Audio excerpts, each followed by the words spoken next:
This is our plenary for Plenary 2. My name is John Flores, and I'm a member of the leadership team of the Social Justice Institute, and I'm a professor of history here at CWRU. I'm going to begin by introducing each of our panelists, and then I'm going to facilitate the Q&A. So to begin, Tim Black is the current interim director of the Social Justice Institute and a professor in the sociology department here at CWRU. He is the author of 2 award-winning books: When a Heart Turns Rock Solid, The Lives of 3 Puerto Rican Brothers on and Off the Streets, named the best book of 2009 by the Washington Post. And he's the co-author with Mary Erdmans of On Becoming a Teen Mom, Life Before Pregnancy, published in 2015. He has been engaged in research for 4 years in Cleveland on returning citizens, men leaving an alternative incarceration facility and returning to their communities, and is committed to criminal justice and drug policy reform. Jesse Hill is Associate Dean for Academic Affairs and Judge Ben C. Green Professor of Law at CWRU School of Law. She teaches and writes in the area of constitutional law. She litigates, lectures, consults, and publishes in the field of reproductive rights and justice. She joined the faculty in 2003 after practicing First Amendment and civil rights law. Before entering private practice, Hill worked at the Reproductive Freedom Project of the National ACLU office in New York, litigating challenges to state-level restrictions on reproductive rights. She also served as a law clerk to the Honorable Karen Nelson Moore of the United States Court of Appeals for the Sixth Circuit. Hill's teaching focuses on constitutional law, federal civil procedure, civil rights, reproductive rights, and law and religion. Her scholarship has been published in the Michigan Law Review, the Duke Law Journal, and the Texas Law Review, among others. Rhonda Williams. During her 2-decade tenure as a faculty member at CWRU, Social Justice Institute founder and inaugural director Rhonda Y. Williams, PhD, served as a professor of history and founded and directed the postdoctoral fellowship in African American Studies. In August 2017, she was appointed professor and the inaugural John L. Siegenthaler Chair in American History at Vanderbilt University in Nashville, Tennessee. She is the author of Concrete Demands, The Search for Black Power in the 20th Century, 2015, and the award-winning The Politics of Public Housing and Black Women's Struggles Against Urban Inequality in 2005. She is the co-editor of the book series Justice, Power, and Politics with the University of North Carolina Press, and co-editor of Teaching the American Civil Rights Movement. Known by many as Dr. Rhonda, Williams engaged in numerous community efforts as a resident of Cleveland, including on police and criminal justice reform as a member of the Collaborative for a Safe, Fair, and Just Cleveland, the Cleveland 8, and the co-chair and commissioner on the Cleveland Community Police Commission. She hails from Baltimore. And with that, we can begin with Tim.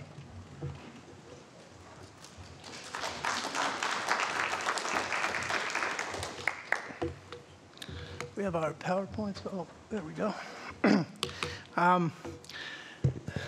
Good afternoon.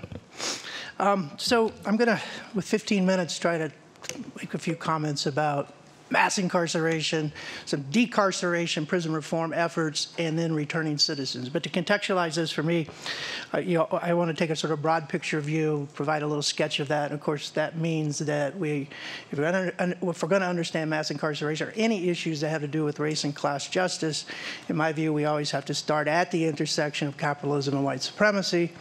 I was really glad to hear Ibram say that today. You can't do anti-racist work without doing anti-capitalist work. You can't talk about capitalism in America without talking about race. You can't talk about racial justice in America without talking about capitalism. So for me, understanding this era of mass incarceration, it's important to recognize that this was also a period of reorganization of the economy into what we now call neoliberal capitalism. So it exists at that intersection of white supremacy and neoliberal capitalism. In fact, some people even call it neoliberal racial capitalism. Neoliberalism in the 1970s and after emerged in reaction to economic crisis, the fall of profit rates in the 1960s, and the 3 recessions of the 1970s.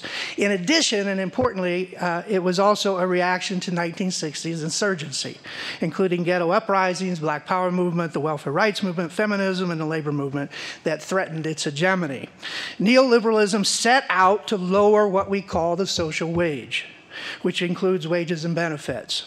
You may recall Federal Reserve Chairman Paul Volcker's 1979 statement to the Joint Economic Committee, quote, "The standard of living of the average American has to decline."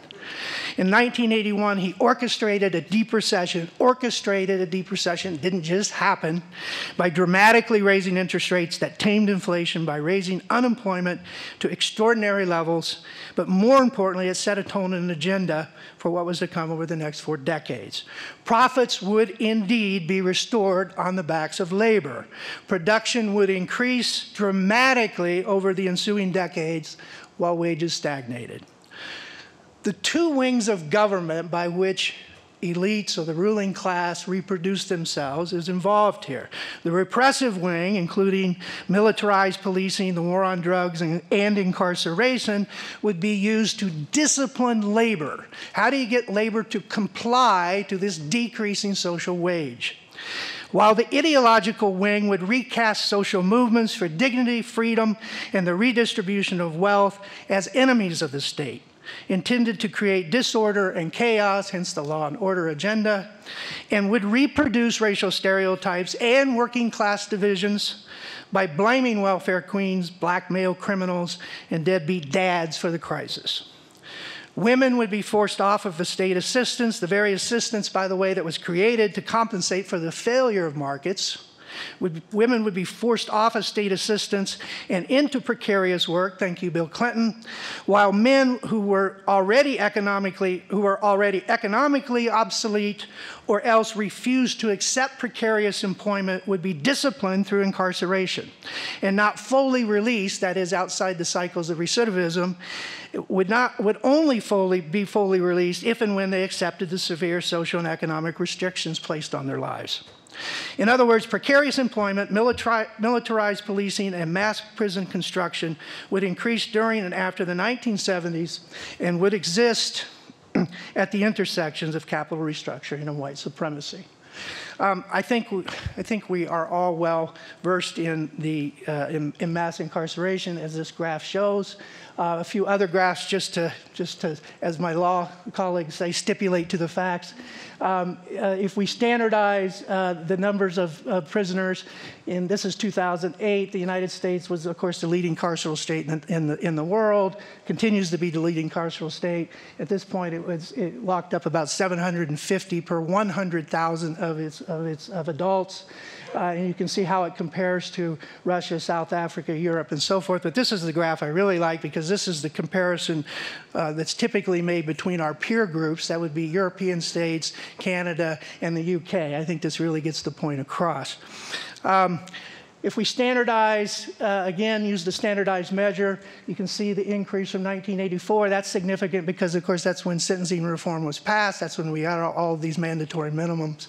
In 1984, and you can see the increase that continued, as John pointed out earlier, through both Republican and, of course, Democratic administrations. And then lastly, just to, again, make the point of mass incarceration, that we have to remember it's not just about prison and jails, it's also about parole and probation. And when we look at those numbers, in 2008, 1 in every 31 American adults' lives were being managed by the criminal justice system.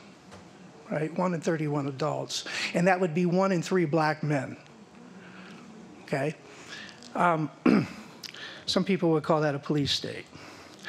Okay, so good. That's enough of that. So there has been efforts to try to decarcerate or there's been a lot of prison reform going on over the last 10 years. And interestingly enough, this has happened because of sort of an alignment of people who have different political interests.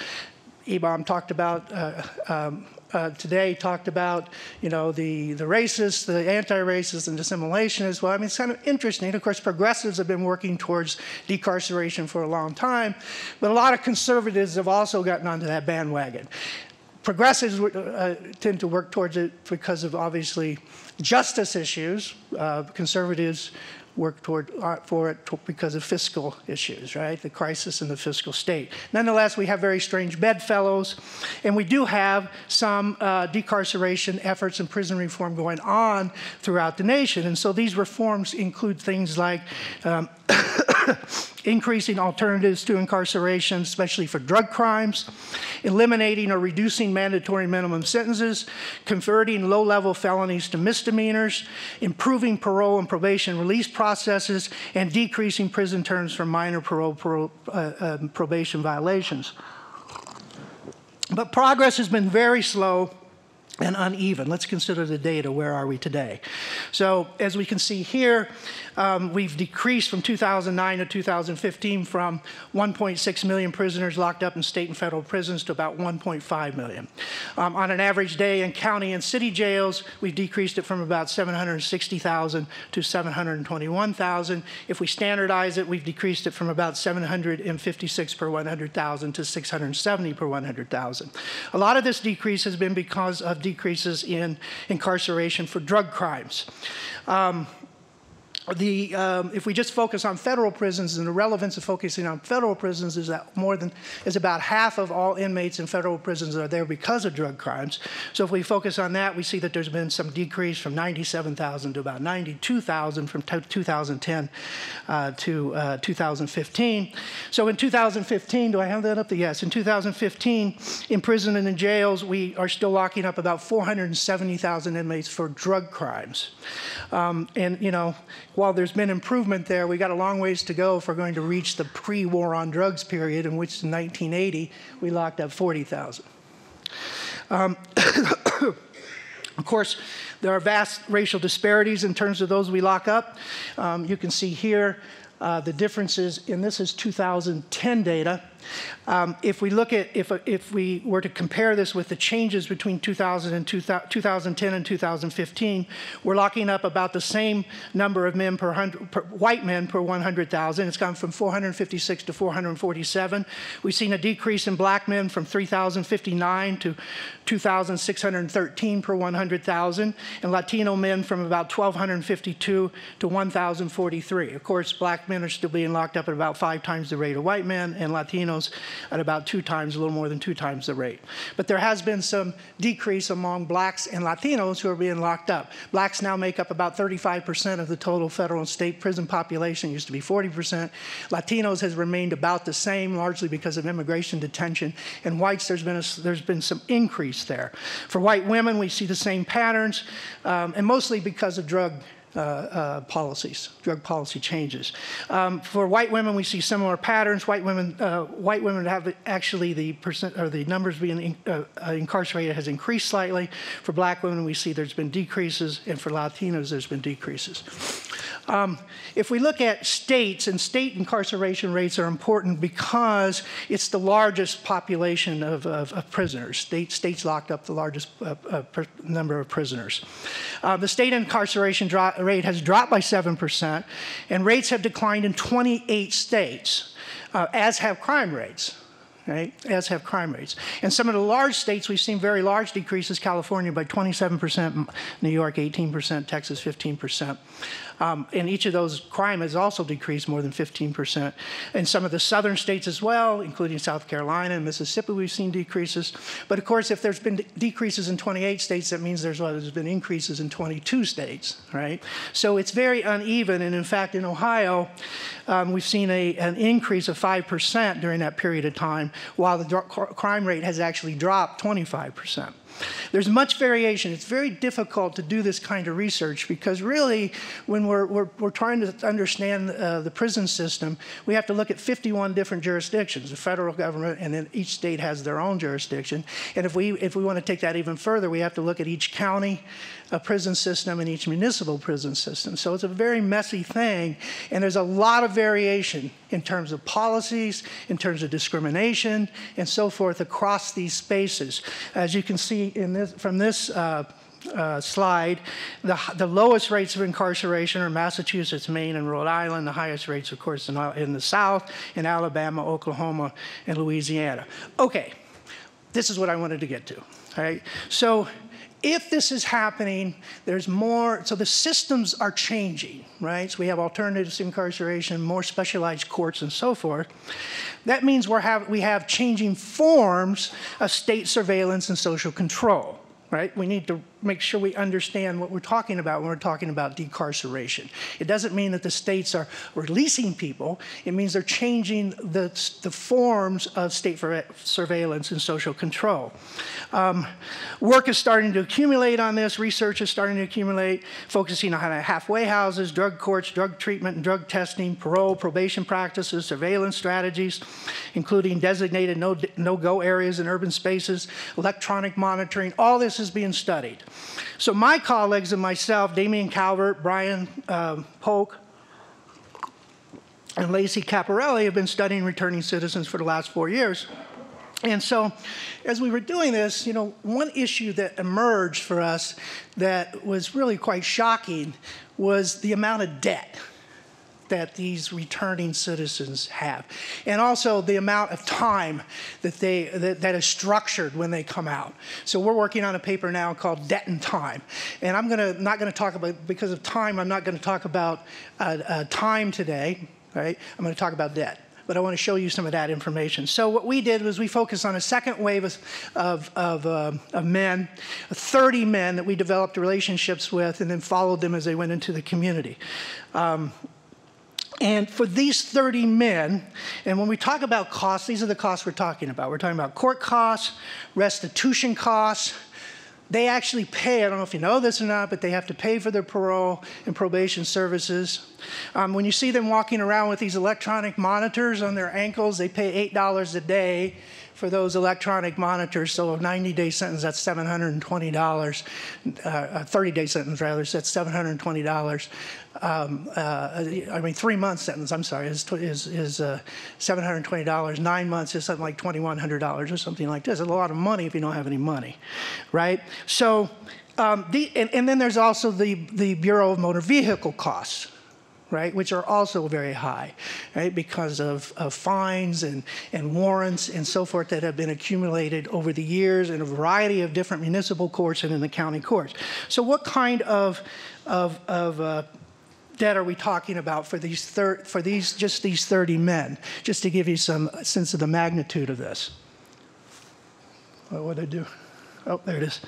So the range for these 30 men, was, as they came out of prison, the debt was from $380 to $20,000. The average was $3,104 per person.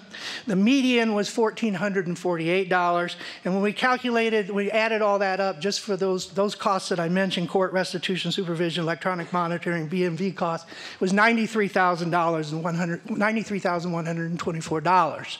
Now, when we added to that child support arrearages, and I should say something about child support arrearages. I don't have a lot of time, but just to say that we have to understand that since the 1975 amendment was passed, that most of those monies go to the state. So most of these arrearages are not owed to the families or the mothers; they're owed to the state. In fact, 75% of money has been captured by child support enforcement goes to the state, not to the families. Okay, so this is really money that's owed to the state. So when you add child support and other miscellaneous debt like school loan debt and hospital debt, then it goes up to. Now we have a range from $380 to $150,790. The average $18,000, the median $5,000, and the total for these 30 men was $557,000 and $557,624. Okay, now this is absurd, right? Because you have to understand who these men are. A lot of these men have drug and alcohol problems. They're unemployed. They're housing insecure, they're food insecure. If they have housing, they're living with girlfriends, sometimes spouses, but usually family members. They're sleeping on couches. These are guys, some of my guys, they make their living by selling their blood, by donating their blood every week. I mean, they have no money, right? And yet there's these kinds of debts that's being slapped on them. Now, a study that was done by Alexis Harris in Washington, doing some similar kinds of work, she found that on average in Washington, men were able to pay $140, an average of $140 a year towards their debt, right? So what's going on, right? Something's going on here, right? And so the question is, what is this about? And this is what we're trying to make sense out of now. Is it about the money? Well, it can't really be about the money, can it? Because you're not really, I mean, it is about the money in part, right? Capital will go wherever capital can squeeze money. But they can't squeeze much money from this population, right? So it can't just be about the money. Or is it, and I would suggest something else, is it another process by which these men are stigmatized, categorized, marginalized, and managed across a lifetime? Is it another narrative and form of discipline that conveys their moral worthiness? Worthlessness. That's what I meant to say, right? We need to see prisons and the institutional networks that constitute reentry and recidivism as political institutions, not economic institutions. Too often we talk about prisons as industries. We need to talk about and understand them as political institutions. As Louis Vaquant says, prison reentry is not an industry, but a bureaucratic charade, an extension of punitive containment as government technique for managing problem categories and territories of the dualizing city. Its purpose, so end of quote, its purpose is the punitive regulation of poverty, based on the philosophy of moral behavioralism. And we need to understand the state as a classifying and stratifying agency. In other words, prisons and reentry institutions are forms of structural and symbolic violence. Right? So when we talk about state violence, we have to realize we're not just talking about structural violence. That is the way in which the economy is organized such that certain so that certain populations can't meet basic needs and live lives of dignity. Right? That's structural violence, but we also have to understand it in terms of symbolic violence, how populations are heard, are labeled, how they are stigmatized, and how they legitimate neoliberal capitalism. Right? If this is about, remember, disciplining the labor force, this becomes a very important mechanism in order to do that. So just to end, I see the prison system as an effort to impose the discipline of fragmented wage work on the post-industrial poor, and to neutralize the more disruptive elements, and to project the authority of the state onto the stage of law and order. Thank you.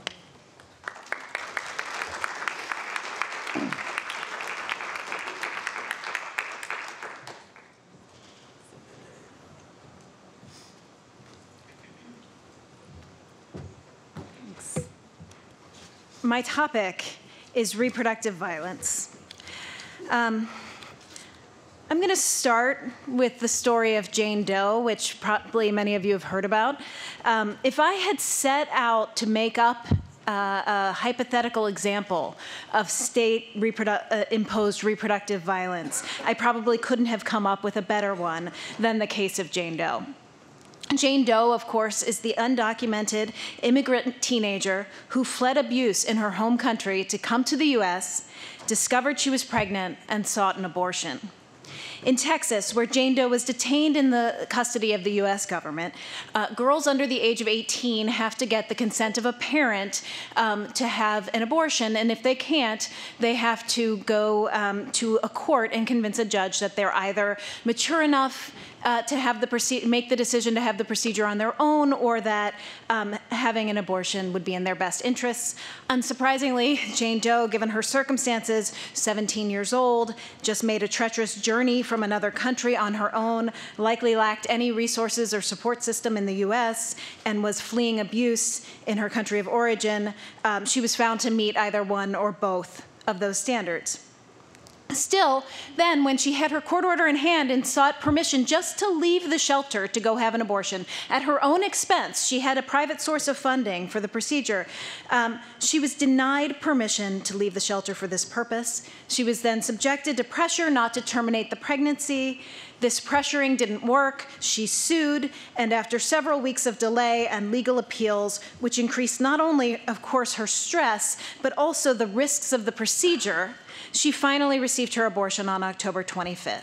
And now, as you may have also heard as a follow-up, the U.S. Supreme Court, or the U.S. government is asking the U.S. Supreme Court, nonetheless, to still hear Jane Doe's case, so that basically with the goal that the government can continue to bully pregnant immigrant teens in her situation in the future without fear of being sued again over it.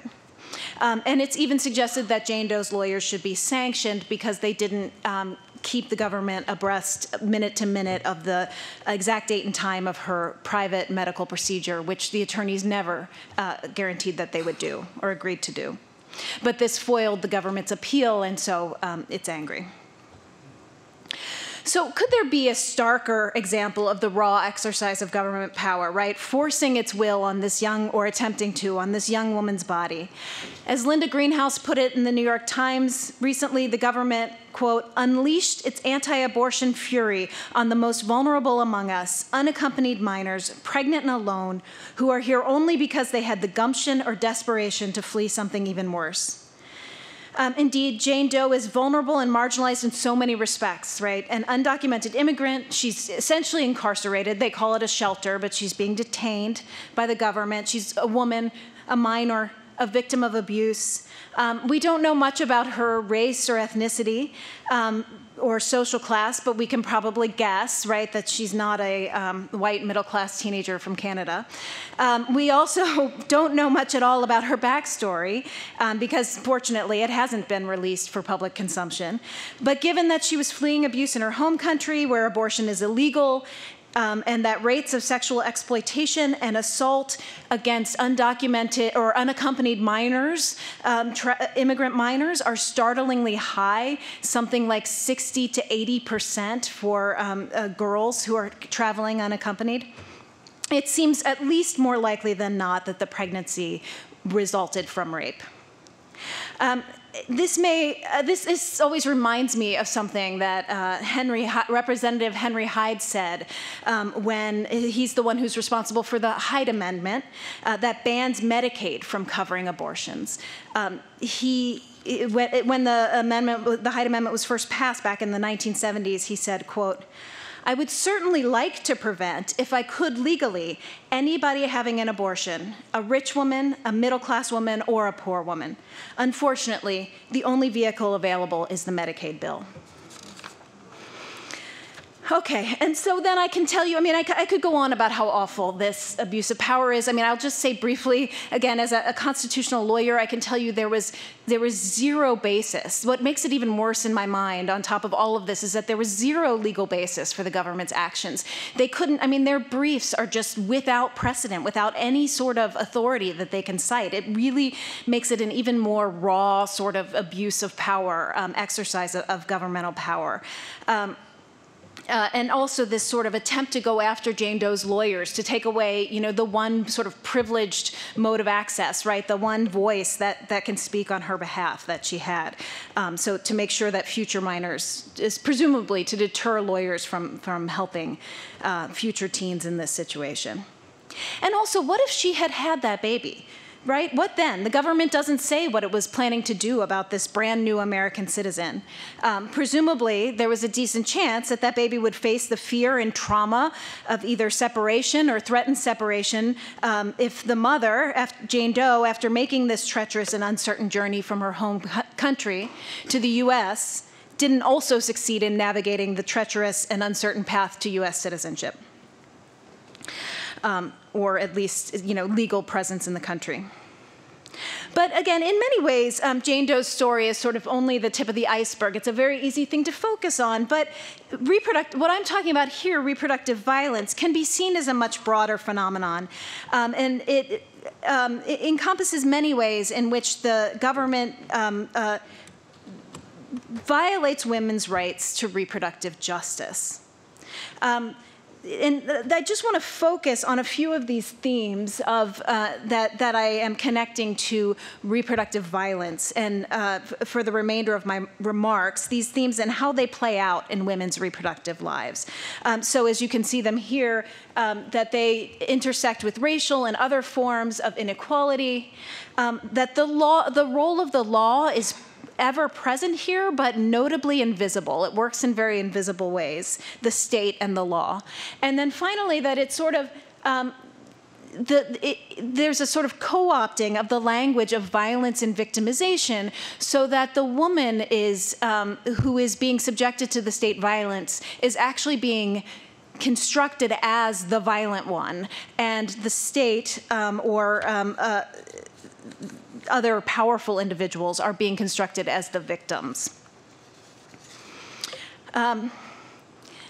Reproductive injustice and reproductive violence have been inscribed with these themes, and particularly the themes of racism and social inequality since the very early days of our republic. And this is a cover, if you're not familiar with this book. It's a classic Dorothy Roberts book, Killing the Black Body, which is a really seminal treatment of this issue. And she demonstrates in that book how control over reproduction has been, from the time of slavery forward, an essential aspect of racism. And also how racism has deeply influenced our understanding of reproductive freedom from the first days of the reproductive freedom movement.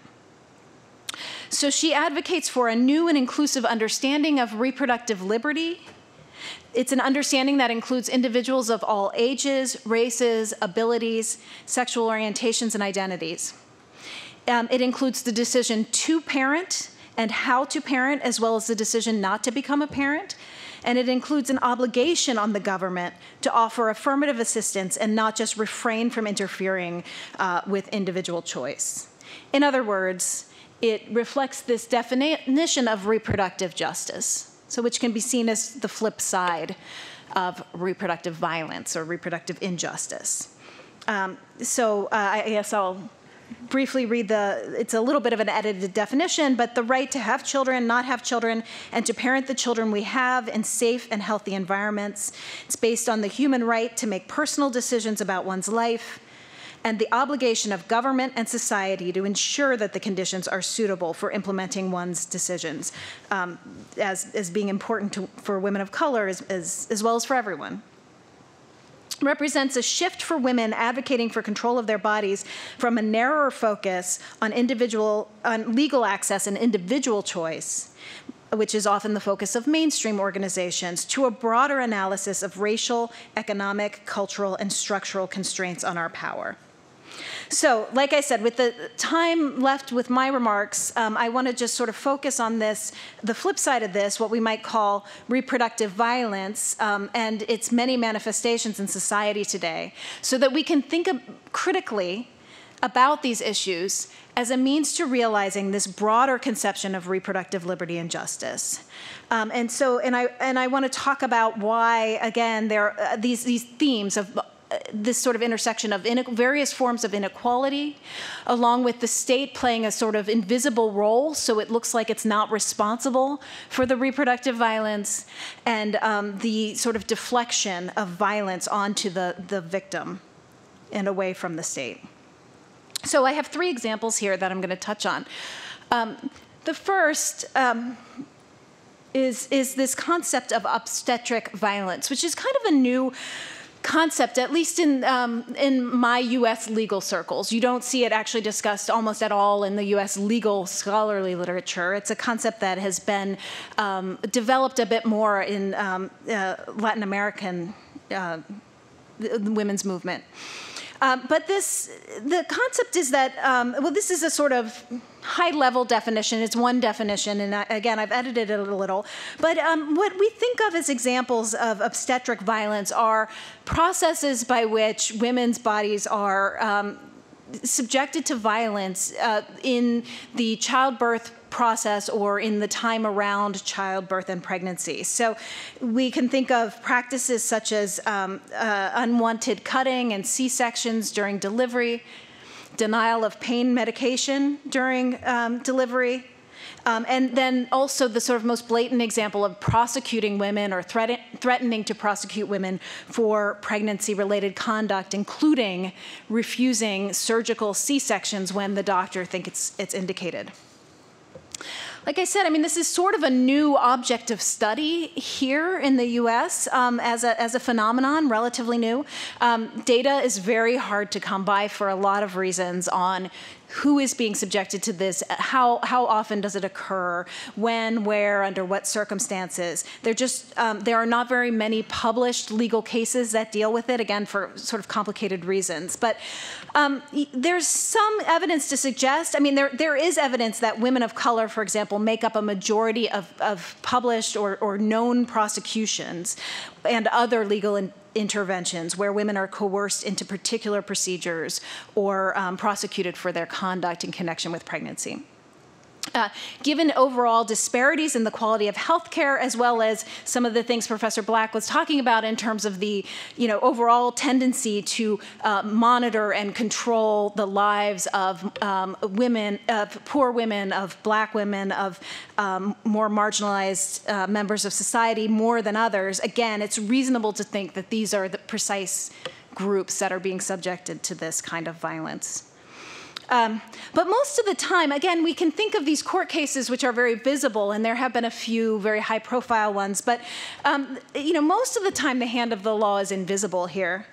Women are only threatened with legal coercion, or sometimes they just simply submit to the authority of the physician in the hospital who really speak with law-like authority. When these cases do go to court, courts generally just defer to doctors and what they say the woman needs. And so the doctor's speech becomes essentially the word of the state as well. And there's also, of course, this striking reversal where in these cases where women are being forced to, say, have a C-section for the benefit of their child, a surgical procedure that they don't want and don't think they need, the woman is being seen as the perpetrator of violence. So far from being the passive victim of an unwanted attack on her bodily integrity, she is seen as the murderous mother denying her child what it needs to survive. She's guilty, either legally or rhetorically, of neglect and maybe of not being a woman who can provide a natural, healthy birth to her child. Okay. The next example, infant mortality. This is, again, a very a salient issue here where we sit in Cleveland, right? So according to the Cleveland Plain Dealer, in 2015, Cuyahoga County's infant mortality rate was almost double the national rate. And black babies in our region die at a rate 3 times that of their white peers. The infant mortality rate among black mothers in some Cleveland neighborhoods is the same as in developing countries where women lack access to regular prenatal care. The issue of infant mortality, of course, connects to almost every social justice issue we can name.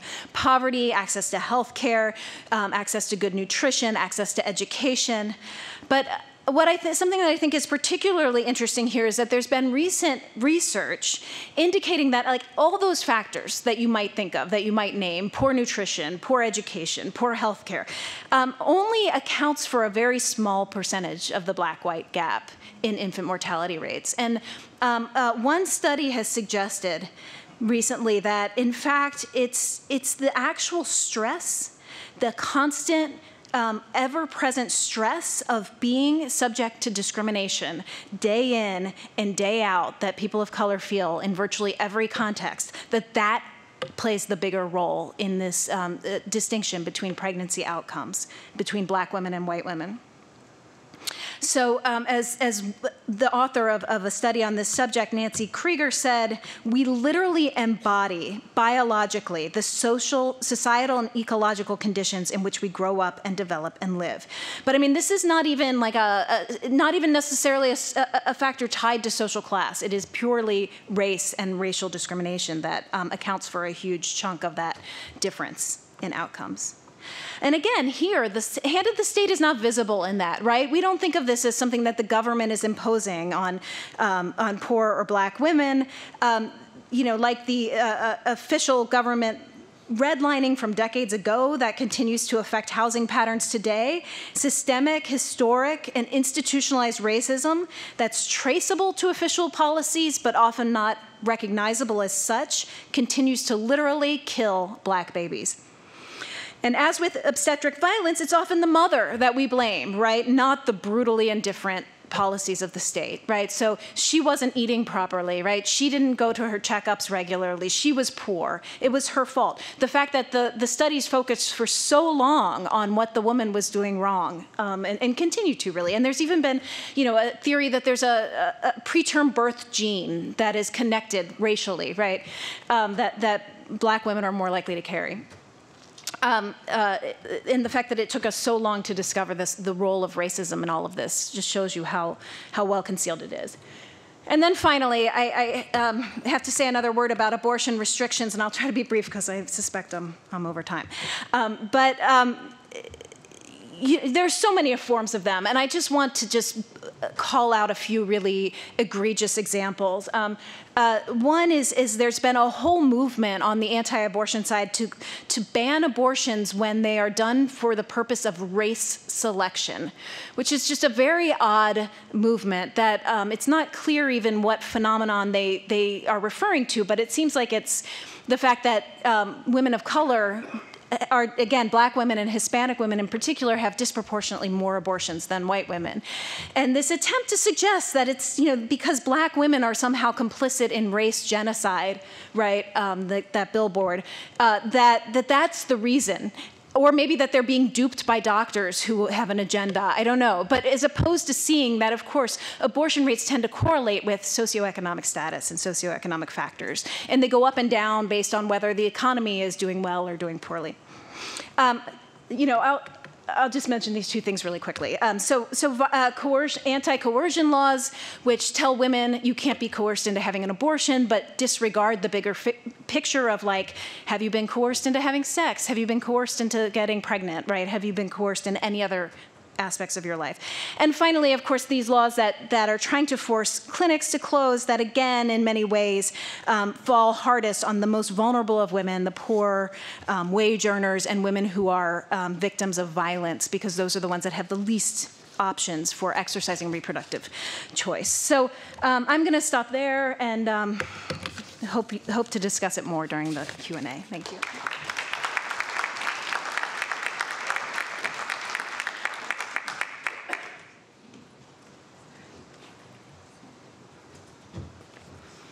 How's everybody? All right. I think I'm the lone standout. I don't have any slides, so I'm gonna talk here. I think you will hear not only the echoes between the papers in terms of some of the big themes, but also throughout the entire conference, echoes around race and ethnicity and the ways in which it's a kind of standard bearer and foundation for white supremacy and racial inequality, obviously, but inequality, social inequality, political inequality in the United States and globally. I think you'll hear echoes around kind of class and economic and capital enterprise. You'll hear echoes around language and narrative and symbols, and I'm going to talk about housing. So in 1968, before his assassination, the Reverend Dr. Martin Luther King Jr. published Where Do We Go From Here? And in this book, which begged the question of chaos or community, King engaged a number of issues, one of which was housing.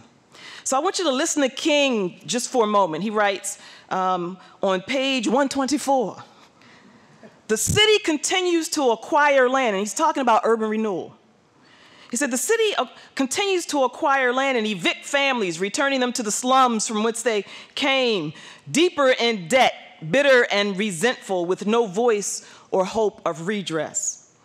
And then on page 125, just in case you want to go get Where Do We Go From Here, or you have it, he says and writes, nothing today more clearly indicates the residue of racism still lodging in our society than the responses of white America to integrated housing. Here the tides of prejudice, fear, and irrationality rise to flood proportions. This is Dr. King, of the same Dr. King of I Have a Dream. It's not the sanitized version of Dr. King. King also mentions a color tax, so described by a Chicago Urban League report, which exposed that goods bought in segregated communities cost 10 to 20% more. And this color tax, King explained, was especially true when it came to housing. And he talks about the purchase price of housing going up. He talks about banking and lending institutions arguing black people are a poor credit risk and offering them higher interest rates if they offer them at all, or refusing loans altogether. And he talks about government urban renewal and redevelopment policies targeting black neighborhoods, resulting in their eviction, what has historically been dubbed Negro removal, displacement, and/or what we can talk about today as isolation in place. So what is important to understand here in just these few snapshots is the kind of foundational, critical, central role that the federal government, the state, has played and continues to play in initiating, maintaining, and extending arguably racially neutral, racist, and market-driven policies that intrinsically fail to see housing as a basic human right and particular people as deserving of that right. So now what I want to talk about a little bit is what do I mean by racially neutral racist policies? What I mean is that while the word race may not be mentioned, if we really examine the history and the policy and the geography and the impact of the federal government and U.S. institutions, we will be starkly confronted with how both the federal government and U.S. institutions explicitly and without shame, in fact, sometimes quite matter-of-factly, have perpetuated housing, residential, and by extension, wealth inequalities, often in cooperation with individuals who want to keep their communities white or code word safe, often in cooperation with private institutions. And there are a lot of books and articles that really talk about this subject. For instance, there's Arnold Hirsch's book. Arnold Hirsch wrote a book called Making the Second Ghetto, which looks at the role of the federal government alongside, often, or in coordination with, often, community groups, neighborhood groups, residential organizations, and universities. And not only maintaining, but again, expanding racial and economic segregation. I've written a book titled The Politics of Public Housing, Black Women's Struggles Against Urban Inequality, which in focusing on the voices and the experiences and the resistance struggles of public housing tenants, actually exposes the way that the federal, state, and local government and housing authority officials perpetuated not only urban racial segregation in its construction and tenanting policies, but also exacted racial and class discrimination in how tenants were viewed and treated as tenants as public housing residents.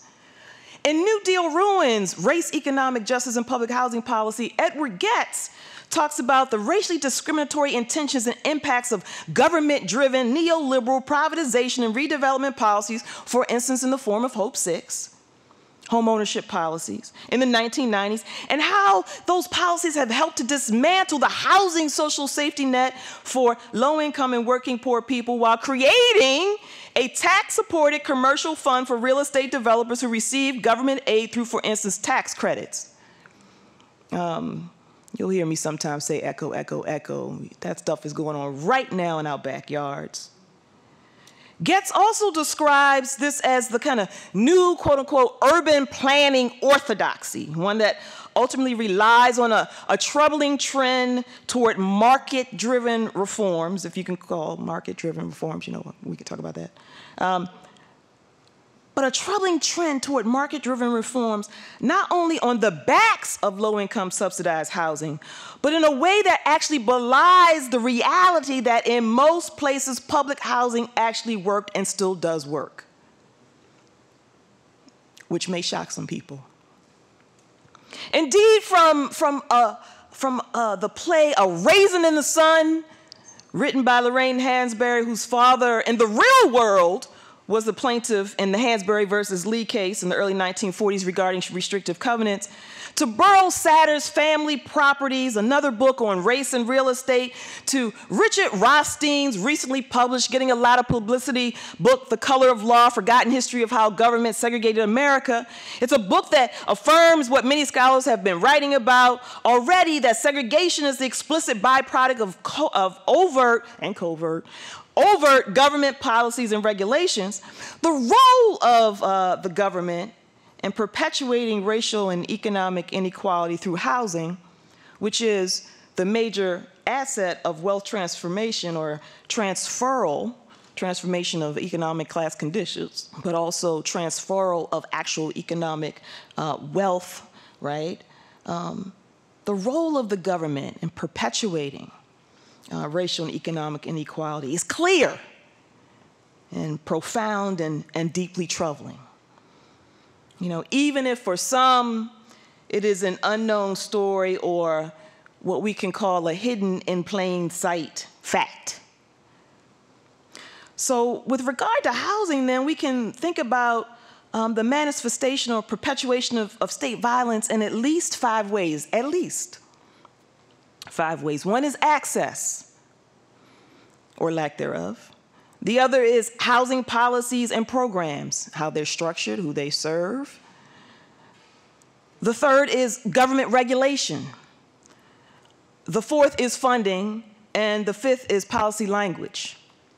And now the first two I outlined already or touched briefly on and moving through the ways in which these books actually deal with some of these issues around housing and redlining, and I'll talk about or mention predatory lending or just, you know, FHA loans, VA loans, all of these, and who actually got access to housing through government programs.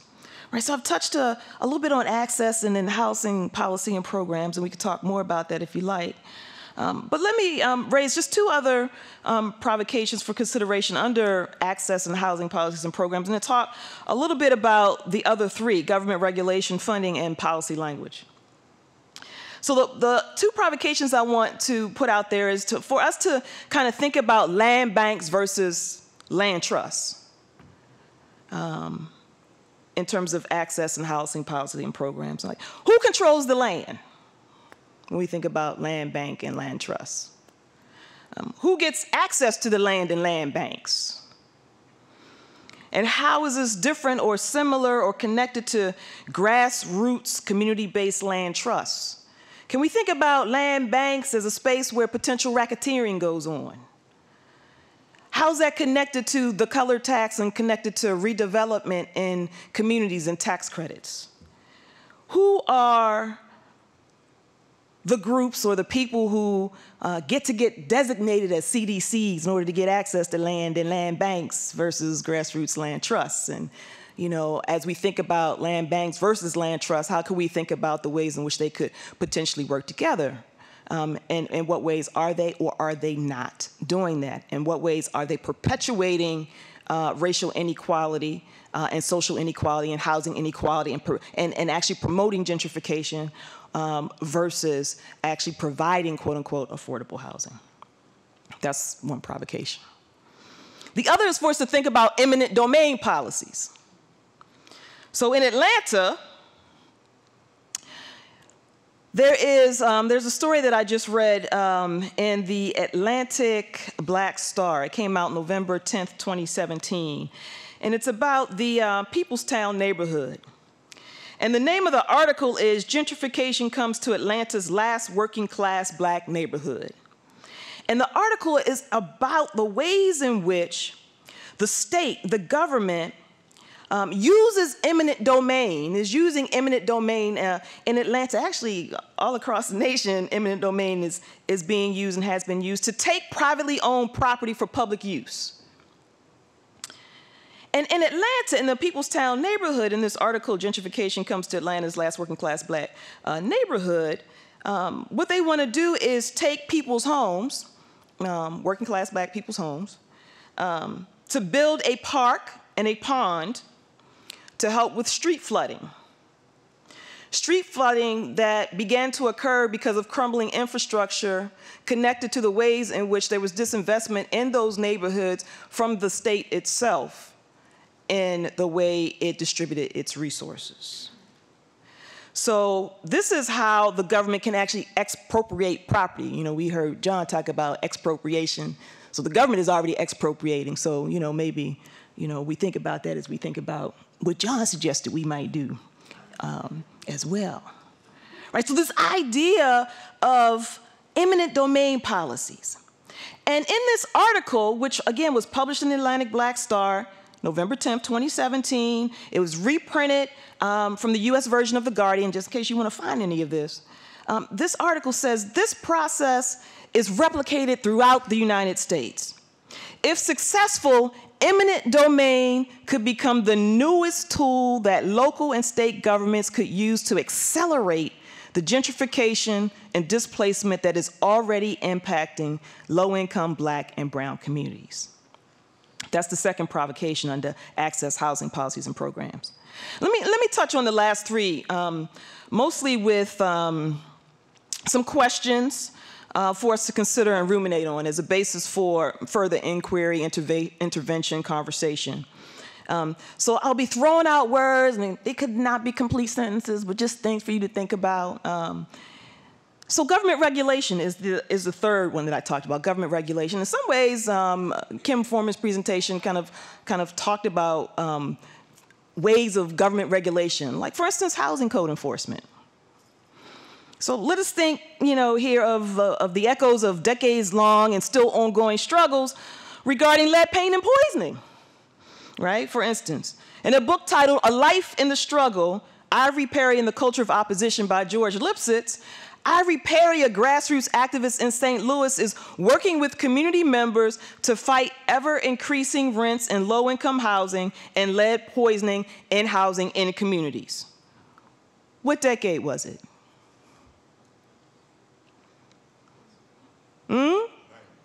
This is to see if y'all listening, get your blood boiling in case you fall asleep something. I want you to stay awake. 1990s, 1980s. This was the 1970s, right? So echo, echo, echo. And if we fast forward to the 21st century, let's think about Cleveland and Detroit as well. I'm sure we learned a lot, folks learned a lot from Ms. Deborah's session. Let's think about the demise of rent control. If we think about government and state policies, government regulation. When, why, can it be reinstated?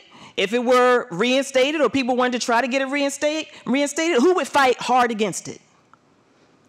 And how does that help us to think about questions around race, ethnicity, class, economics, capital enterprise, right? Symbolic violence, real violence, material reality. Predatory lending, echo, echo, echo, redlining. I'll stop on that one. Let's go to investments.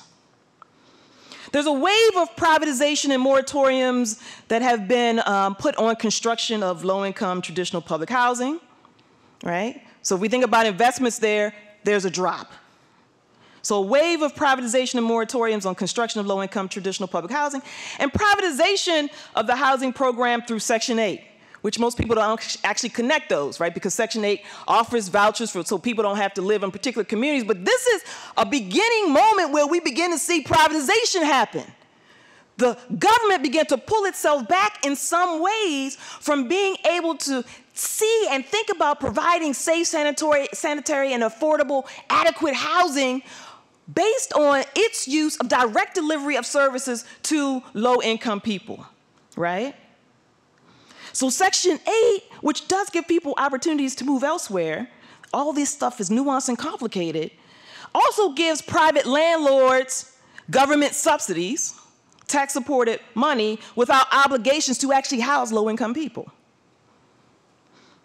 That's investments. Let's think about investments in terms of federal disinvestment in HUD and the current leadership of HUD. Where's my water? Under the present administration. Thank you so much. Well, let me take a drink on that one. It's just water.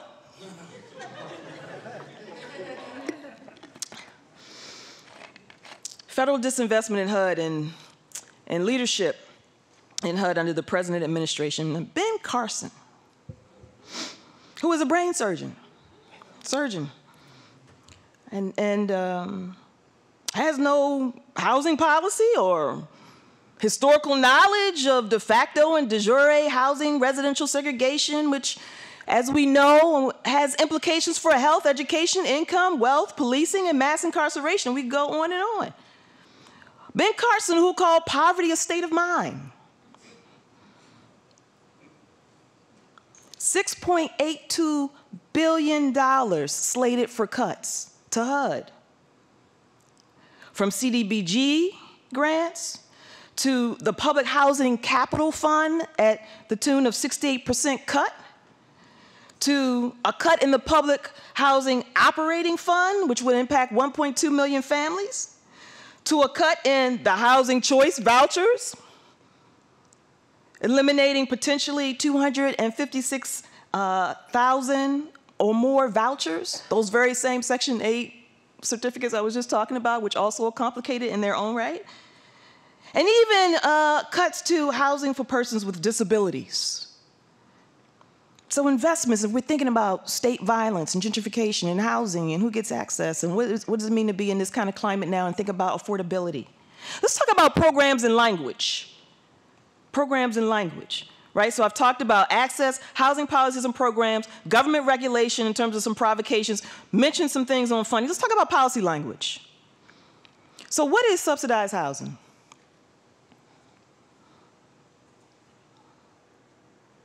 Right? One venture? Yeah, I get to breathe. When you think about subsidized housing, what do you think about? Maybe I kind of think about Section 8. Or like Section 8. projects a little bit. Public housing complexes, as one of the ladies would tell me, they are not projects because if they were projects, they'd still be on the drawing board and they're public housing communities because we live in them, but yes, right? Income tax deductions for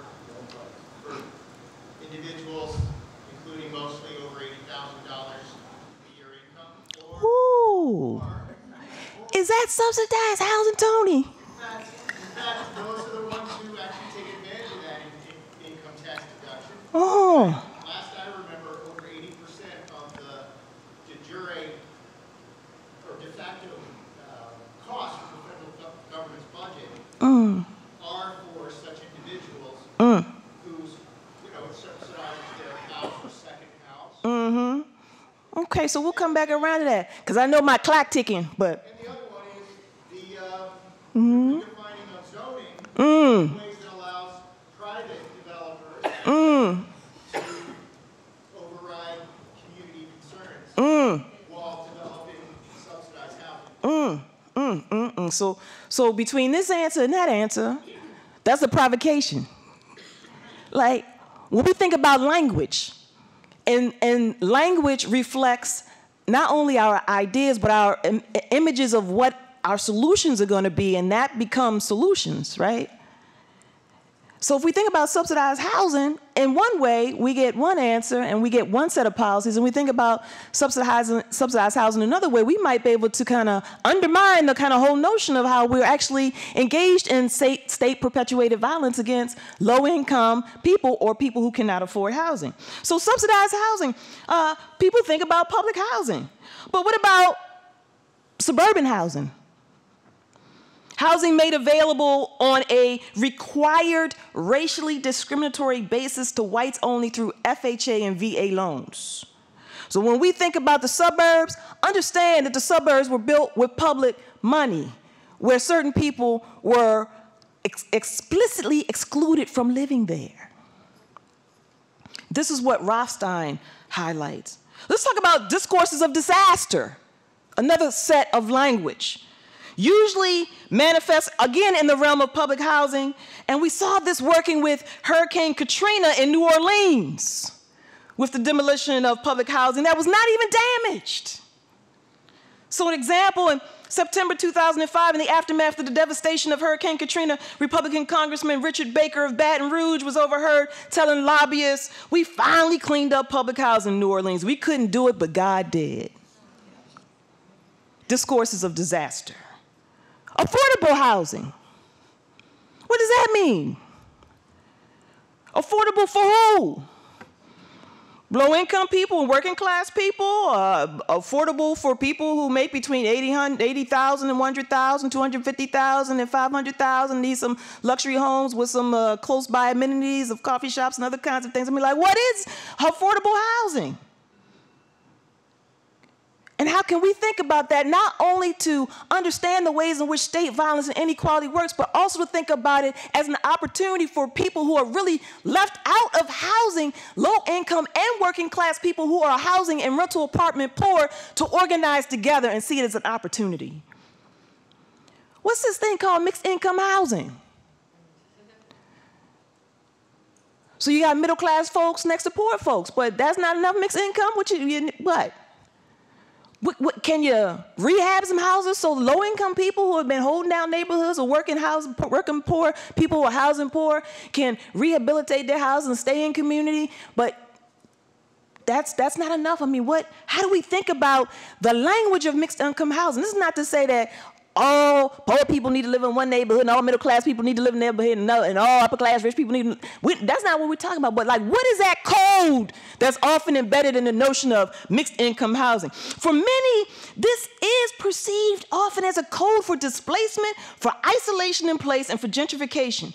Who does it impact? Who is really benefiting? And it's also kind of important to understand that, deconcentrating poverty, which is often an argument, deconcentrating poverty and income diversity are not the same as altering the economic conditions of low-income people or establishing anti-racist housing policies. Redevelopment versus gentrification. Language. Housing knocked down for highways and sports arenas built. Pittsburgh, Atlanta, probably Cleveland, Baltimore. The demolition of low-income public housing or just affordable housing in city cores, and the construction of luxury housing, housing for university and hospital employees, biotech operations, and other commercial and consumer establishments. This happened and is happening in Chicago and Baltimore, New Orleans, and Nashville, where I just moved, and cities across the nation. The big question, what happens to the people who were there? Who does it impact? Who is really benefiting? How does gentrification pose as redevelopment in sheep's clothing? I'm coming to a close, because I know I'm probably over, but they used to be doing this, but I'm trying not to take advantage of it. Effacing people and communities.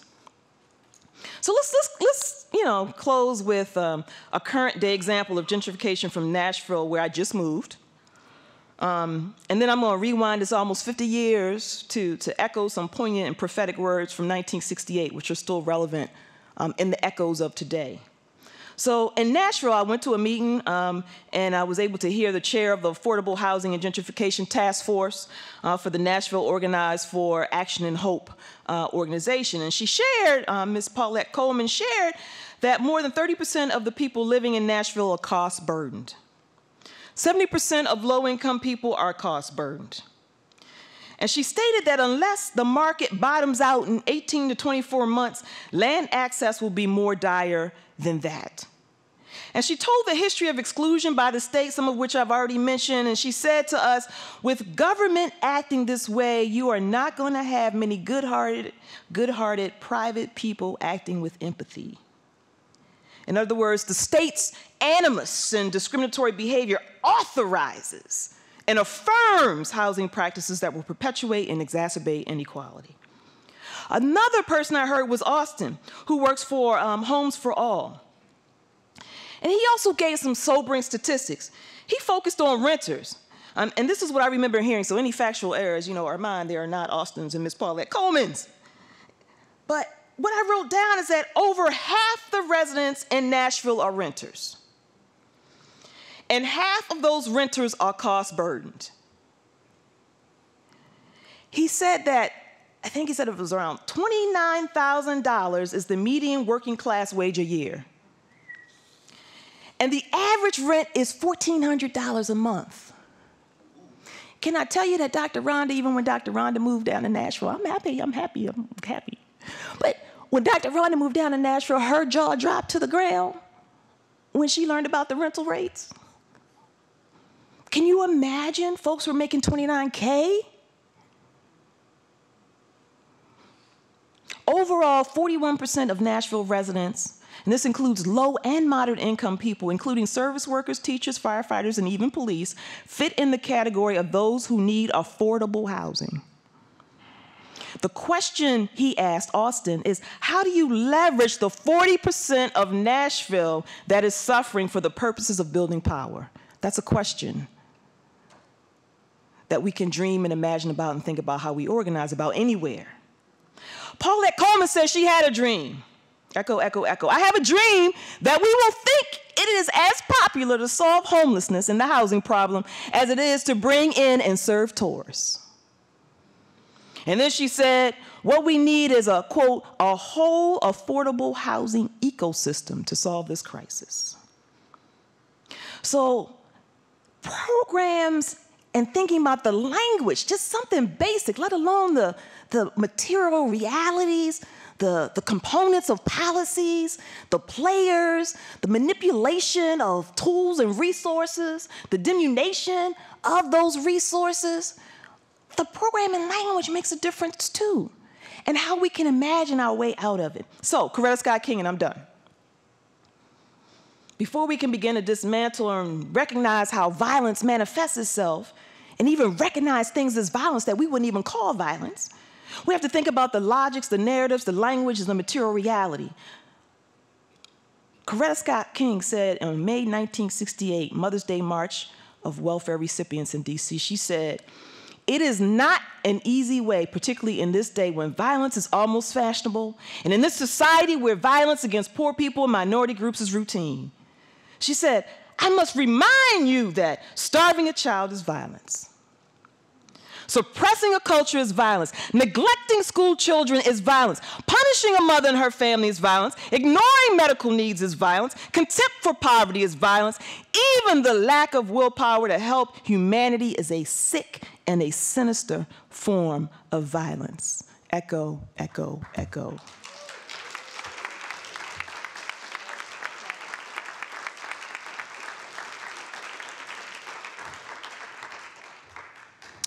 We have time for a few questions, so I'd like to invite all of you, if you'd like to come to the microphone here. You can ask our presenters. Thanks. There's been a lot of talk in this session and all throughout this weekend about things like mass incarceration, things like private prisons, things like police brutality, with the implication, intentional or not, that there is a way these systems could exist, maybe that they did exist in some better past, that if we could take them back to that, things would be okay. For all of us as activists, is that true? Should our goal, our long-term goal, be the improvement and the reform of these systems, or should we be fighting for the abolition of police, of prisons, of courts, of militaries, all these things that Lenin called special bodies of armed men that make up the state itself? Should we be for the abolition of the state? Thank you. I guess that's my question. Please. Okay, well, we should be for both, right? I mean, look, I'm all for revolution, and we should be working on building mass movements, and we have to challenge capitalism. We need an anti-capitalist movement that's serious. We need a left. We need a lot of things to get to that place.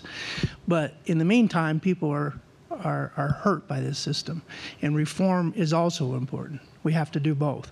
I mean, if we just started with just a simple objective of getting rid of mass out of mass incarceration, right? What would that look like? What would we need to do? What kinds of reforms would we need to put in place in order for our incarceration rate to be similar to our peer countries? And you know, the answer to that, by the way, is that we would have to do a hell of a lot more than simply let out nonviolent drug offenders. Right? So it's a serious conversation that would take us to structural reforms, right? So we have to do both, right? I mean, obviously we have to build mass movements, and obviously we need to work. You know, we need a left. We need to keep building the left, but we also have to work towards prison reform.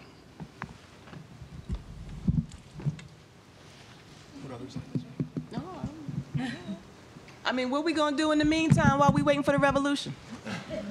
When people are hurting, yeah, ditto. I mean, both ain't. Okay. All right. On that line, we had an example here in Cleveland very recently of pushback to the powers that be, and I'm thinking of the Q controversy about funding for the Q, which raised for quite a while here the powers that were focusing on subsidizing downtown and housing for very rich people, et cetera. So it ultimately failed, but it looked like it really had a chance for a while. And I'm wondering what you think about the lessons from that and what we might build on for the future in that way.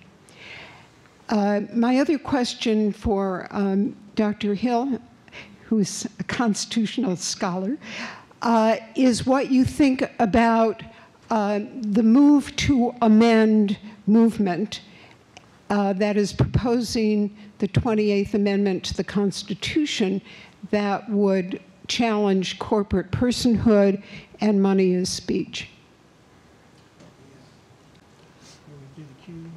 You can do it. So lessons learned on the Q. I mean, you know, we got played. We got played by Gilbert, right? It was a very slick move that he made. We had that referendum on the ballot, and I mean, I'm going to make a critical observation, and some of you in this room may not like it, right? But I think that it was a mistake to pull back, right? That it was a betrayal of the people who had signed those petitions. And a lot of those people who signed the petitions in the city said, well, I'm going to sign this petition, but I know nothing's going to change anyway. And if we take you know, and I understand the vulnerability, and I understand the position that the GCC was under. Right? They wanted something. They didn't want to take the blame. The plain dealer was coming down on them. The growth machine was coming down on them. But if we remember Saul Alinsky's principle, right? The issues are not important. What's important is building power. And that was a movement here that was building power. And I think it was a mistake. Yeah, I had a question for Dr. Rhonda, since you're unemployed. Hold on, Mark. Hold on 1 second, Mark. Sorry, I think there was a second question. I just wanted to get that answer in. So thank you. I mean, I think a few things, I guess. I think in terms of what are the likelihoods of success of amending, you know, it's very, very hard.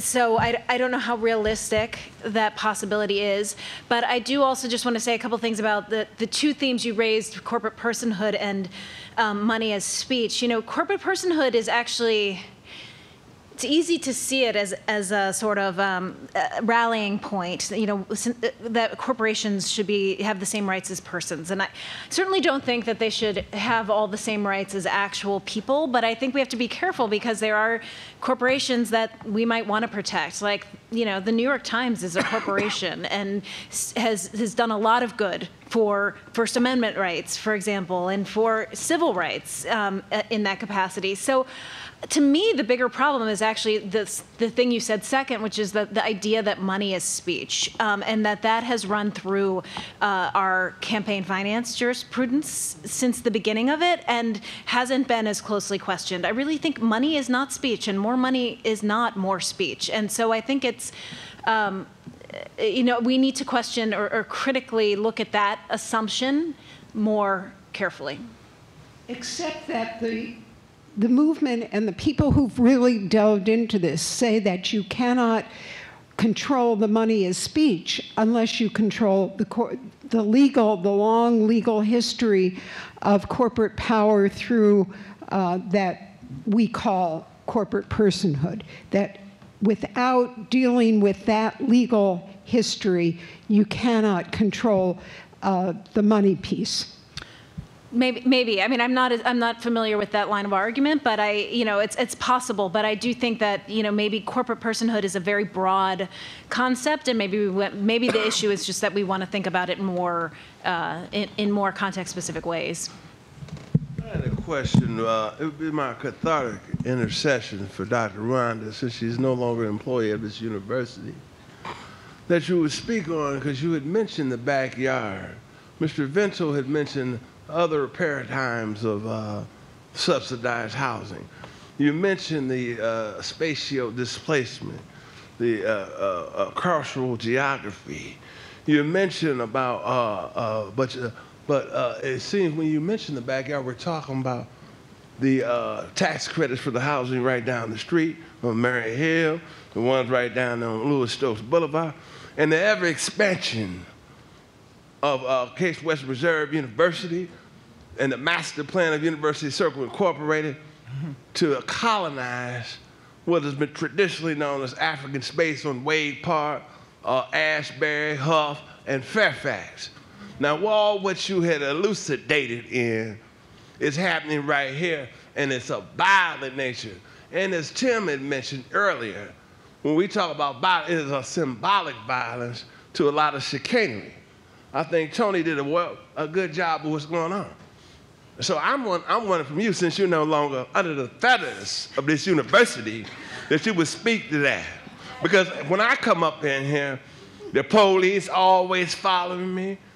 You know, I go out to the bus stop, he run up to me talking about little black boys back there with bolt cutters and pistols, and I get all this type of thing. I got to be very cautious in my, even when I go over to the law school. So I want to know what's going on. You know, you talked about eminent domain, East Cleveland, you know, it's right on the precipice, you know. I was one of those Negro removers from Cleveland Clinic, right down the street. You understand? So what's going on with this? Because to me, it's another form of rapacious colonization that's under the age. You talked about Ben Carson, you from Baltimore, he was up at Johns Hopkins. They did the same thing. But I want you to be real and true to what's going on. Mark, I don't know when you've ever known me to not be real and true. And I don't know what you want me to add to what you just said. No, but what I'm saying, ditto, ditto, echo, echo, or what? I mean, you know, whether I'm here at Case or not at Case, you know, I've always spoken about the ways in which we have to think about the roles of institutions, universities, medical hospitals, you know, whether it's, educational institutions, privatization, charter schools, all this stuff has always been talked about. So NIMBY is loud and, you know, is strong. NIMBY not in my backyard. You know, questions about how do we balance and think about notions of redevelopment. When does redevelopment become gentrification? Who are the people who are benefiting? Who gets to stay? Who doesn't get to stay? Who can walk across campus and who can't walk across campus? You know, I mean, these are real issues. I mean, I was here 20 years and we've been dealing with them for 20 years, and we need to continue to not only deal with them, but to also find some ways so that they don't continue to happen to people. You know, people have been told that they can't come to events and been banned from events. We've had to intercede on that. I mean, there's all kinds of things that have happened here at Case Western Reserve University. And Case Western Reserve University, who knows Dr. Rhonda, doesn't expect me to, you know, duck my head and not say what needs to be said. So, yeah. And we need to think about the ways in which intentional, unintentional policies, explicit, implicit policies, consciously, unconsciously, whether through program and language or whether through actual structural designations of the ways in which policies and programs are set up, are actually impacting the communities around us, right? So that our partnerships are real partnerships, our partnerships become authentic partnerships, our partnerships are not necessarily for tallying a qualitative list or a quantitative list or how much we reach out, but what does that mean in terms of how it impacts the people who we're reaching out to, who we say we're in dialogue with and in partnership with at the end of the day? And can we have those kinds of hard conversations? What does it mean to, you know, build biotech and employee housing? Do we think about the community around us and who can afford that housing when it opens? So yeah, these are real issues, not only for Case Western Reserve University, Johns Hopkins University, any major university across the country, Vanderbilt University, where I'm at. So I don't know if that's enough for you, Mark, but that's, you know, it's everywhere. So our plenary is set to conclude at 5:30, and we're already just a hair over, but basically we have time for just a few more questions. And so... Hi, I have a question for each of you. So for Dr. Black, I have a question about returning prisoners, and if they violated the parole, has that been teased out? And I don't mean by behaviors such as, criminal behaviors, but maybe they didn't pay, or, how is that working out in your statistics around people who are sent back to jail in the whole scheme of things, and maybe just for non-payment or something like that? Right. Well, that's part of the form of social control, right? I mean, they always have this control over the parole and probation officers always have this control. They have the power. They can make those decisions. A lot of the guys, when they do violate, they go underground. So now there's warrants out for their arrests, right? And so a lot of the guys are, on the run. Right, and so they're living in a situation when, if they get pulled over or caught, they're going to run their records, and then they're going to, it's that sort of thing. So, but one of the points I want to make, and this is one of the things that also has been really just astounding, right? Because in this era of indeterminate sentencing, mandatory minimums and so forth, taking the judgment away from judges, in this arena, there's a lot of flexibility. There's a lot of room for judgment. So you get a lot of variation in terms of parole and probation officers, right? Some are going to cut people slack and some are not, right? And it's the same thing, by the way, in terms of the judges in assessing the court costs, in the restitution costs and so on. Some of them waive all those costs. I got a couple of my guys who are walking around, they've had all those court costs waived. Other judges are loading them up. So there's all this variation there, right? And so one of the things I was thinking, okay, I don't want to take up a whole lot of time here, but one of the things I was thinking that we should do is we need to, I wanted to consult with some of my legal colleagues and figure out how can we track that? Because one of the things we can do as activists is begin to target those judges, right, who are loading these guys up with court costs, right, and trying to reelect those judges who in fact are paying attention to the indigent populations that are coming before them. Okay, and so I had a question about the housing and the co-housing approach to solutions. Also, the Housing Center is coming out with a report around racism in Section 8. So a lot of the folks who are getting Section 8 looking for housing, there's some kind of underlying, in between the lines, kind of code words being used, so they're not able to rent. And then I did find out that Housing Choice Voucher, or the Chicago Metropolitan Housing Authority, is sharing MOUs with the suburban communities. So in my mind, I'm thinking they can target the quote-unquote bad actors or bad tenants, and then both the city and CMHA can remove the voucher from those families. And the other question I had about infant mortality is, I know a young woman, Birth and Beautiful Communities, Kristen Farmers, who's working with black women, black doulas around infant mortality, just received money from the state, and now she's being kind of targeted by some of the colleagues of hers who feel that the power is being, removed from them, and actually are asking her crazy questions about how she's spending the money, angry that she receiving funding, and stood up publicly and really embarrassed her in a sense. So I'm trying to understand, when we do get funding for solutions for these problems, or millions of dollars, then how that racism plays out, especially when that money is going to the appropriate people to deal with the problem. Yeah, no, I mean, I don't know that oh, sorry. Did you have something that I have much to add? I mean, yeah, the politics around some of these issues are really unbelievable, and that's all I can say. And that people are fighting over who gets ownership of this, and who gets credit for it, and who's got the right approach to it, instead of working together and trying to find a solution. Is really I wouldn't say this is the first time something like that has happened, but for some reason the infant mortality issue, maybe again because it's at the intersection of all these issues of race and social class. And it's all kinds of groups want their hands in there, and yeah, I've seen it in other contexts too. That's right. Yes. We got to work together. So this is kind of like a statement, but also like it's kind of like a little question thing at the end. But just interested what you guys have to say. So it's 3 places I really like: Cleveland, Harlem, and Chicago. Love those places. Love to visit them. My favorite person in Harlem is probably Malcolm X. Chicago, Fred Hampton. Cleveland is probably my mom. But when I visit these places, I like to retrace those steps. So when I went to Harlem, it was different than I thought it was. I mean, people walking dogs and, you know, like, it was very different.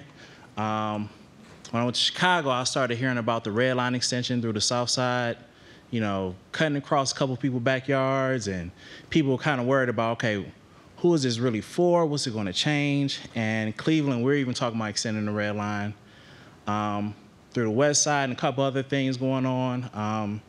This gentleman here talked about some of those things. And also, it's becoming like real popular to like move into cities and live next to good transportation and, you know, things that's kind of like been there, but now it's like a renewed, like, oh man, this is so awesome. Like I can live here and, you know, all those kind of things. So it kind of seems like a cycle that won't end, because what was undesirable maybe 30 years ago to live, you know, in East Cleveland now is kind of becoming desirable because, hey, I can just jump on the red line and get to work and come back without driving. And, you know, like it's going to displace some people pretty soon. It's happening right now. So I guess what I'm saying is, do we move? And when I say we, I mean the people who live in those communities. Do we move to sustain those communities and kind of resist that gentrification? Because gentrification has some positives that go to it, but once your rent go up and you move out, there's no positive, like once you hit the end goal. Or do we just say, you know, let's work from within government, or do we say forget government? Like, what say you guys to current solutions that are happening, or current solutions that are being thought of, or current solutions that haven't been thought of? I'm gonna address your question in one particular way. It may riff into another, but which could be satisfactory or not satisfactory to you. Because part of me is back to thinking about language again, and depending on the language we use, what kinds of solutions that can open up to us, and what that means in terms of the way we imagine or can imagine a different future outside of the context of the language. So for instance, when you said gentrification has its good elements to it, I would argue that gentrification does not have any good elements to it. And people can, you know, debate me on that, and that would be fine, because it's a provocation. But gentrification, embedded in the notion of gentrification, you know, you look it up in the dictionaries, people who have resources, who bring in new resources in the community to, you know, take advantage of that community or whatever. But the social material reality of what gentrification is, okay, Marx said it's a vulture. You know, it's about displacement. It's about isolation in place. It's about claiming spaces that might have been undesirable at one point, or just desirable to you now, and transforming that space so that it benefits you. And oftentimes, most times, close to 100% of the time, it does not take into consideration the people who live there. So if we're even thinking about gentrification as Pepper Pike, Shaker Heights, you never hear that word associated with gentrifying. They wouldn't think of, you know. So that's Genevieve. No. So echo Genevieve, right? And so if we enter into a situation where we think about gentrification can be good for us, then we're not going to get to the place of thinking about automatically what it means to organize, what it means to think about how we redevelop our neighborhoods so that people who have been living in those neighborhoods, holding down those neighborhoods, have had no other place to go because people have not cared to invest in those neighborhoods, can benefit from the resources that can be brought into those neighborhoods. This is my whole thing about, like, what's mixed income? You got poor people, you got working class people, they struggling in those neighborhoods, and you got some middle class people here, you got university here. So, like, are we already in a kind of mixed income moment? So how do we create a dynamic that allows that community to benefit from having sanitary, safe, quality, affordable housing in place where they are? And so, yes, that will require some organizing. Yes, that will require how you connect to folks in your neighborhood, How do you think about what you want your neighborhood to look like? How do you think about how you align against power? How do you think about how you leverage power? I go back to Austin's point in Nashville. How do you leverage the power of 40% of people who are cost burdened, right? So that they can fight against the powers that be. And so organizing is key. I can't run down to you 1, 2, 3, 4, 5, Cleveland versus East Cleveland versus Nashville versus Baltimore versus Philadelphia, because you've got to think about history, you got to think about context, you got to think about the power structure, you got to think about who the players are, you've got to do some of your own intel work, you've got to be able to kind of put all that together and leverage the intellectual capacity in community, not just on campus, because that's not the only place that intellectual capacity is, and think about how you build a movement. And that's the hard work, and that's the specific local work that needs to be done on a national and global scale. So that's the long answer to your question. Say, yeah, we need to organize. Thank you, Rhonda. Thank you. Yeah. We have time for these final 2 questions. Dr. Rhonda, thank you so much for coming back. We miss you. It's good to see you. Our mother of this Social Justice Institute. I don't know if I can even ask a question. I think you kind of went back around it again, because I want to say I'm a disabled veteran, and Dr. Rhonda is so on it, it's not even funny. I live right here on this block. I've been here 7 years. I've been back home 30 years. I'm disabled. I've been through a lot. I don't have sometimes the ability to do other things that some people can do. And you're right, because when you get in certain situations, the way things have been set up, you get caught. And it's like a dog chasing its tail. I've got everything from newborns to 96-year-olds in my building right here on the corner. And it is so stressful for me because there's so many people who come in from different parts of the world, business owners who open up restaurants and things around here, and they think, oh, gosh, you guys just live in the greatest neighborhood. You're so lucky, da-da-dee, da-da-da. I said, well, come on inside, because I got security that don't want to even live in this building themselves, and I have everything from Case Western, Cleveland State, Institute of Music, Institute of Art, every school you can think of that are living in the building, seniors, babies, and everything. And what frustrates me is there's so many situations if there's no heat for 2 weeks, no hot water, people are getting sick, rats the size of cats, it doesn't matter. I cannot get these people to understand that you have got to come together. There's a senior building up the hill, there's one around the corner. They're all terrified. They won't take their rent downtown because they're afraid they're gonna get thrown out. They don't wanna stand up to management because they think they're gonna get thrown out. They don't wanna report anything. And all the management do is continuously get in meetings and come back to figure out how to quiet each individual person down so that each one won't do something, and they'll put you in position. Here, you wanna run a meeting, you wanna have a party, whatever they can do. And it's really frustrating because we're in the middle of not just, they say food deserts where there is no food. Someone came up with the term, I think it was food mirage. So even people around here, students and people who hold this down, even 4 months when there's no one on this campus, we're still putting money in, what little bit we have, into all these little diners and whatever else, grocery stores and what have you.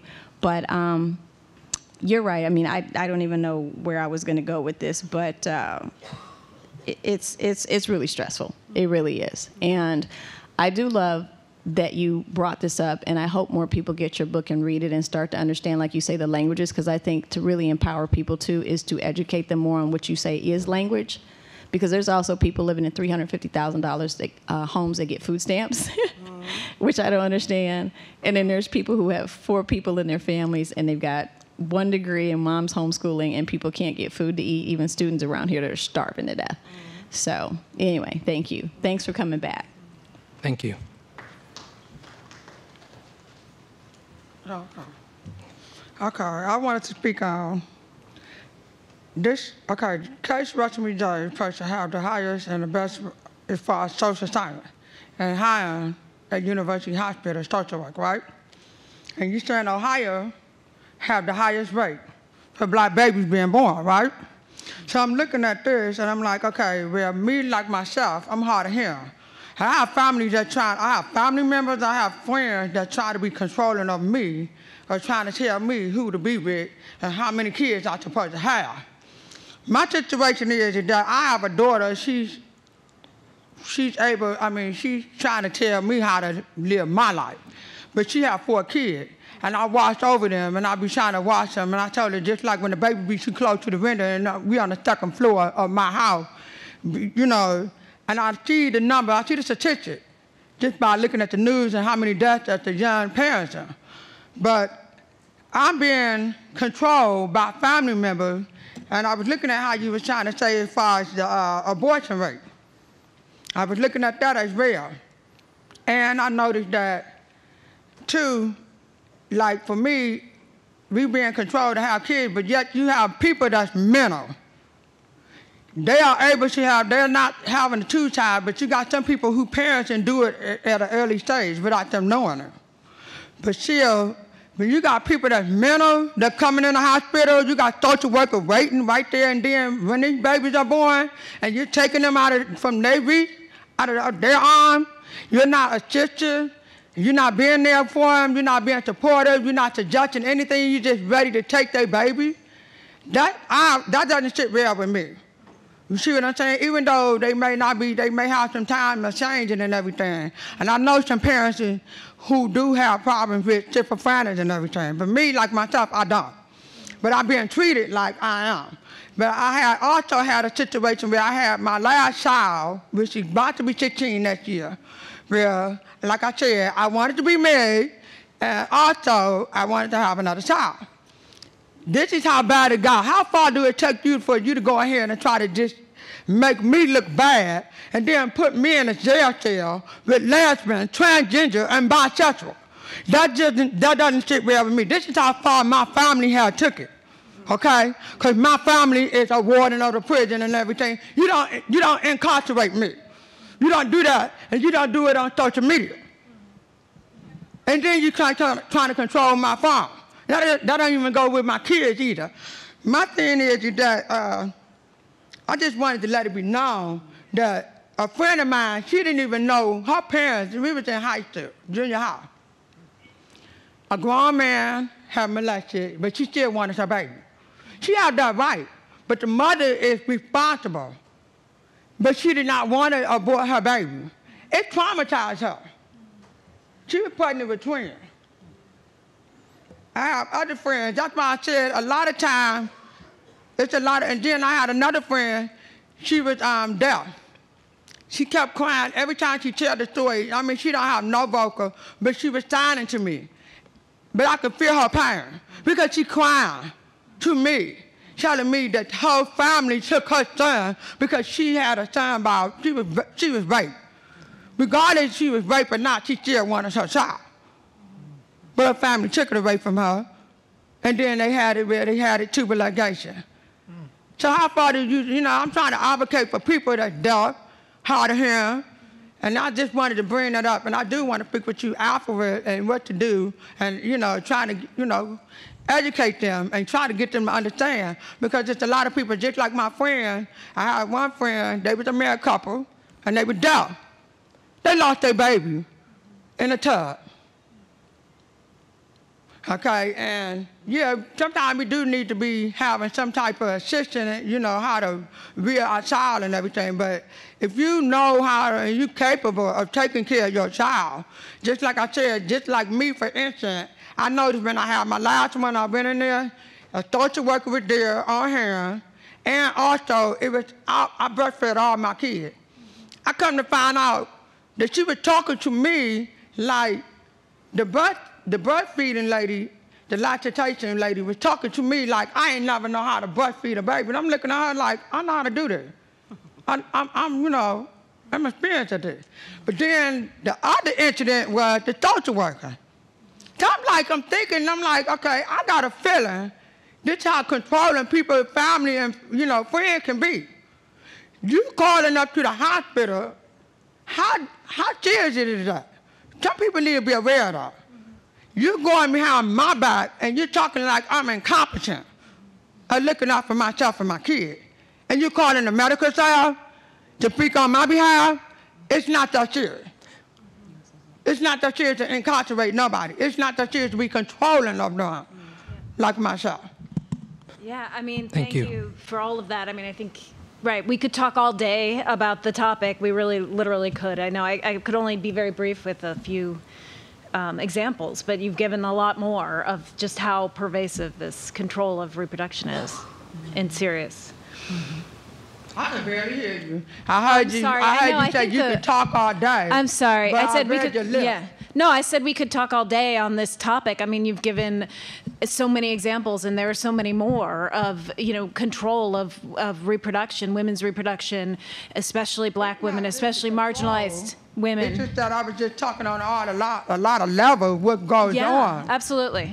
Absolutely, I appreciate that, yeah. And I'm just saying is that if it's allowed for a mental patient to have, you don't have no reproduction control over that, and they can have as many kids, and you're waiting there, just got social worker there to take kids, and they're going into adoption. My sister, this is why it's so important to have the spaces to have these kinds of conversations, and why an hour and a half is never enough time, especially when some people take more of the time than they should. But sorry. But what I wanna say is that just listening to your story, you're right. The levels on which you're talking. The multiple levels, the multiple intersections of identity, from the personal to the medical, to the social worker, to the doctor, to the family member, to the conception and perception of what your identity is and what your capacity is. The perceptions, materialities, the wrong perceptions that can sometimes manifest. And even in talking about and hearing the pain and the trauma and the desire for independence and resistance against some of these systems and resilience, the ways in which we sometimes too can intentionally and unintentionally perpetuate and need to interrogate some of our own internal dynamics, right? So I'll just point out one thing, and I'm sure there'll be plenty of time for conversation, but all those levels you talked on, and then I heard you say at some point, and they put me in a cell with bisexual, transgendered folks, and I'm just like, whoa. So I had that moment. No, I had the moment because that's when, wait. I had that moment because, and I'm talking from Dr. Rhonda's perspective, and it's not a castigation, it's not a judgment, but my question would be like, what does that mean? Is that also a critique of the ways in which they treat transgendered and bisexual people as well? Or is that an unintentional slight against and animus against transgendered and bisexual people and seeing them as different and not wanting to be in a cell with them? So there's so much stuff that we could talk about, so much stuff, the work that we have to do internally, introspectively, the work we have to do in relationship, and at the same time do that systemic, structural, institutional work around language and what that means in terms of material reality and what that means in terms of organizing, right? And what that means in terms of what kind of languages are used in one community and what kind of languages are used in another community, and how come they wouldn't call gentrification of Pepper Pike, like what's that mean and how does that relate to class? All this stuff that all of you have raised is just profound and deep, and we got lots of work to do, lots of opportunities for organizing, not just getting out there and marching and rallying, because there's more to organizing than that. You've got to have the information, you've got to have the strategy, you've got to have the tactics, you've got to have, I'm going to close here and turn it right back over to John, you've got to also take care of self. And because I know I got work to do on that, I say it over and over and over again, self-care is not selfish. And we have to take care of self, mentally, socially, physically, and be prepared to therefore be in it for the long haul, or in the various kinds of hauls that we all can do from where we are, and doing that work together and trying to understand each other as we move forward to fight the struggle. Thank you.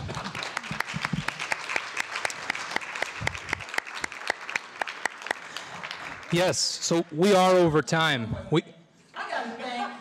just got to thank John and Tim and Jesse and Lisa and everybody on the Social Justice Institute leadership team for all the work they've done.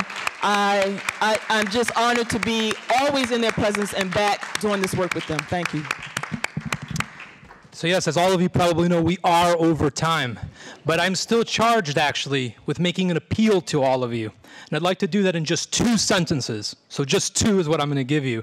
I'm going to read you 2 sentences from the Black Panther Party's 10-point plan, first published in 1966. Quote, "We want education for our people that exposes the true nature of this decadent American society. We want education that teaches us our true history and our role in the present day society." So I see our conference here as part of this legacy, a long social justice legacy of challenging the miseducation that we are bombarded with by the racist imperial state.